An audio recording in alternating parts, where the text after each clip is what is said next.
It's all good. All right, today we're here with Jeremy. Jeremy, what's up? How you doing? I'm great. How about you? Doing good, doing good. We see you have a deck profile for us. Yeah, I'm gonna showcase the spice that I've had hidden in the lab.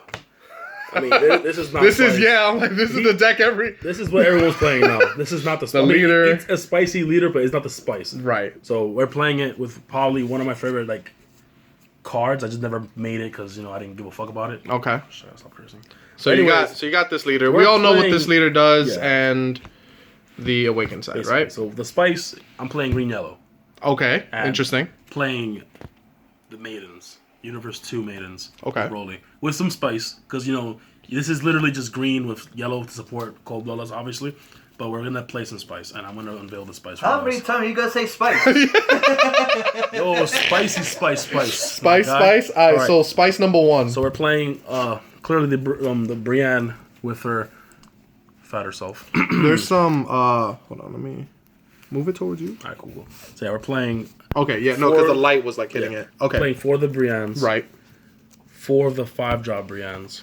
Well, we're Okay. Brienne now because she changes her name, and 4 of the 7-drop. Sorry, let me move that up for you. Yeah, because this light. So they're playing 4-4. All right. So we got ourselves, we got the 2 spice, we got the 5 spice into the 7 spice.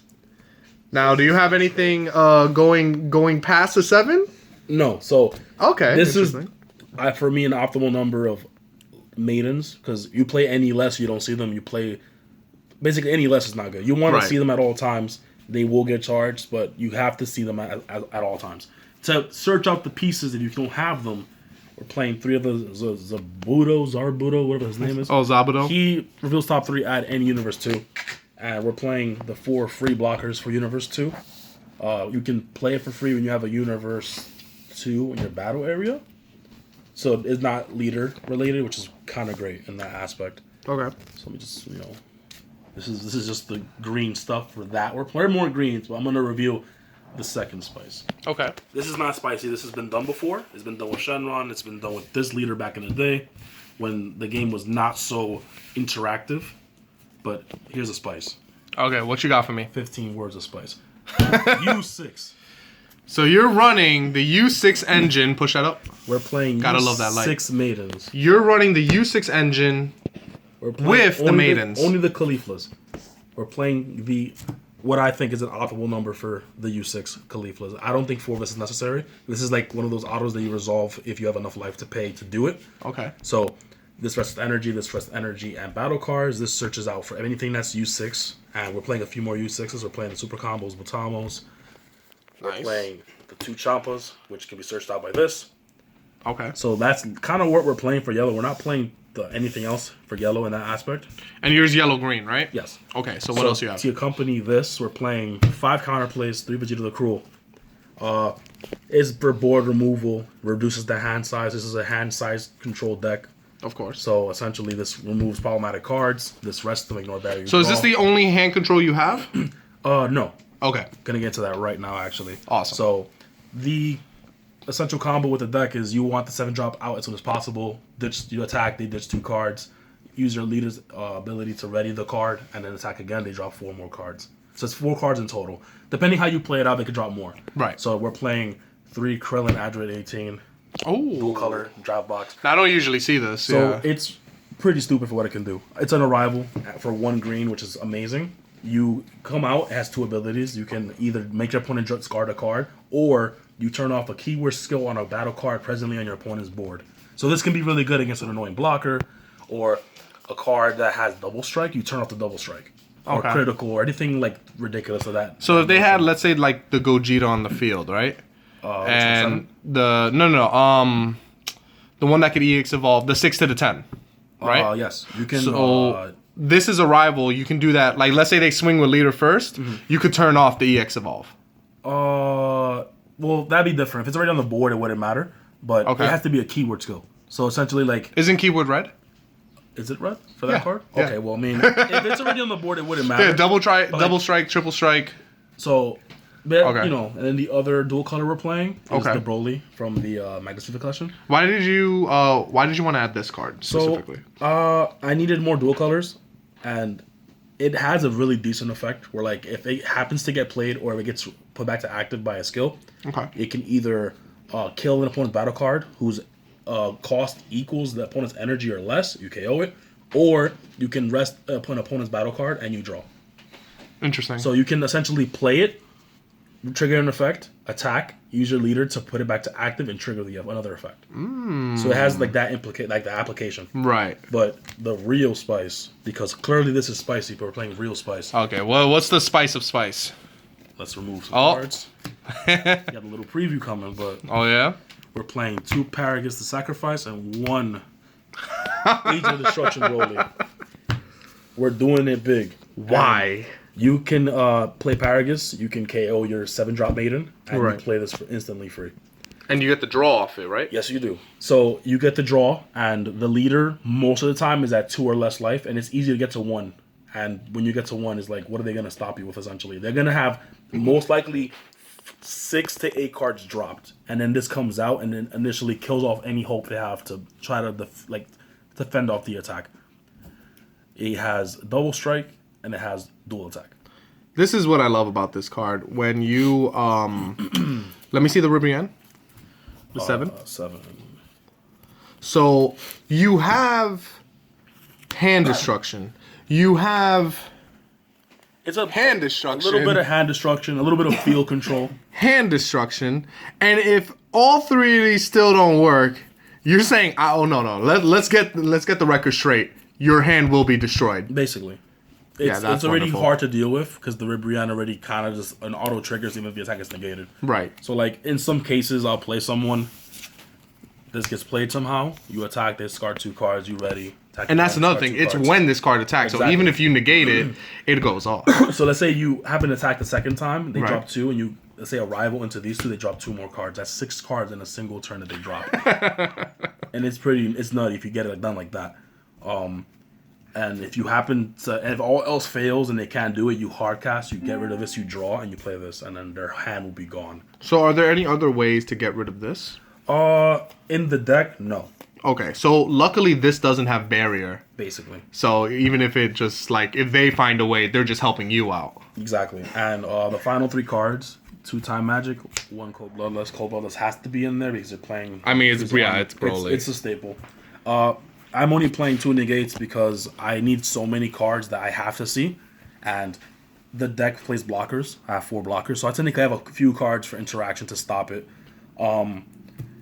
The idea of the deck is just it can win by turn 4, even without the SCR. Like the SCR is just an added bonus to finish the game off if all else fails, because certain decks can negate it, certain decks can stop the attacks.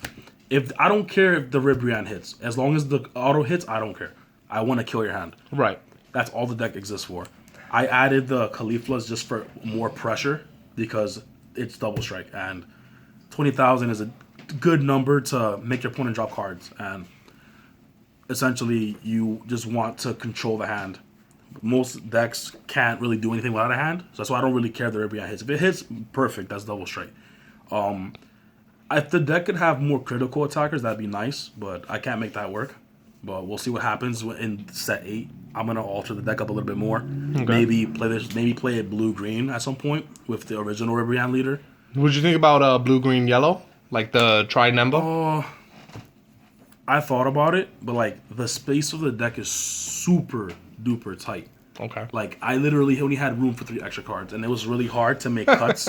Like originally I was playing 3 Vegeta the Cruel and 3 Champa. I literally had to make space to cut out to add some certain cards. If I wasn't playing like the 2 Paragus and the Broly, then I can make more space to play other things. Okay. But it's only a 3 card difference essentially. So it's just designed to murder the hand. Like if it's so easy to do. The Ribrianne 1 drop, 2 drop, and 5 drops have barriers, so they're protected the entire time. That's just the best way to go about it, really. But the deck is designed to be super aggressive early on.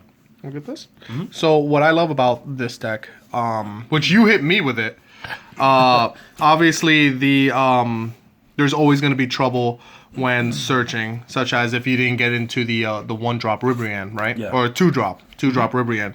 You can just switch your playstyle and go into the Caulifla and just search with to the 4-drop, the Champa, the Boltamo super combo.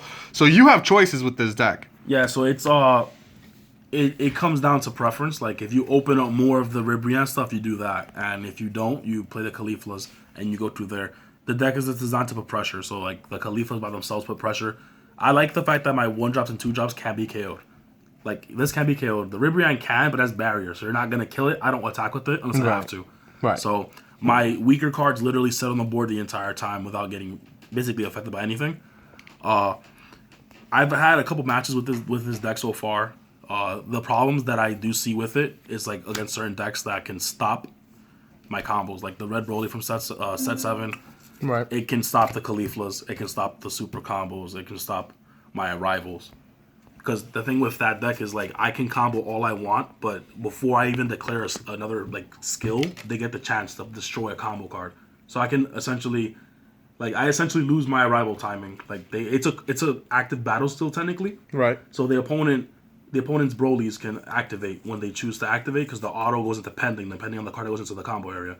So the minute I combo one, the auto's pending, they can choose to activate and get rid of it, or they can wait. So the minute I have my two colors for arrival, they can activate, get rid of it. Now I have to drop another green or yellow, or I have to just stop if I don't have it. Okay. So that's the thing. Decks that minus that neg cards and kill them, that hurts me too. Like red is probably the best color right now. Red is super powerful. Yeah, Broly Apes is powerful too, but again, if you can't summon your apes because Broly pops them, what are you gonna do?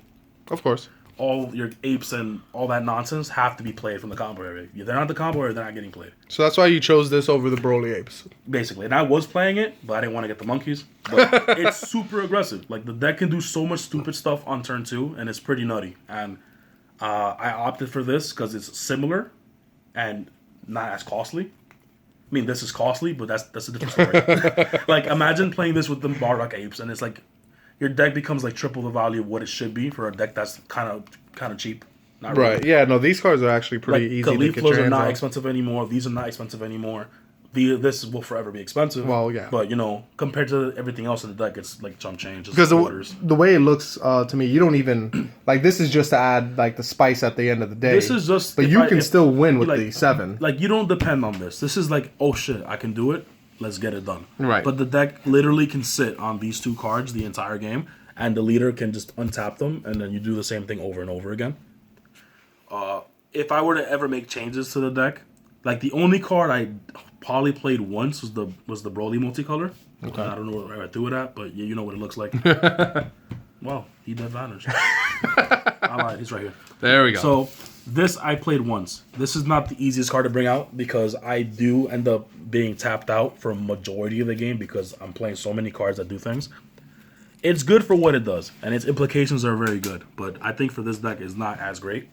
Like, if we ever get a yellow-green energy exhaust negate, I'd take them out for that, essentially. Okay. This is good for what it does. But I feel like this is not the best card for this deck. I didn't have anything else to add, so I added that instead.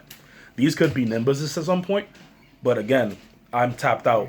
By turn 2, 3, and 4, my energies are tapped out. Okay. Unless I untap them with the leader, which I don't. Unless I really have to. So this might get cut out at some point for another card. I just don't know what. All right. I don't have a side deck. But if I were to side cards at the top of my head, it'd be like I don't know, to be honest. But yeah, that's the deck profile. Cool. Well, this is Jeremy. Yeah. Team Avalon. Avalon. We have more things on the way. More profiles, more games, box openings, anything. We're going to get it done. You got it. And as always, we will see you guys next time.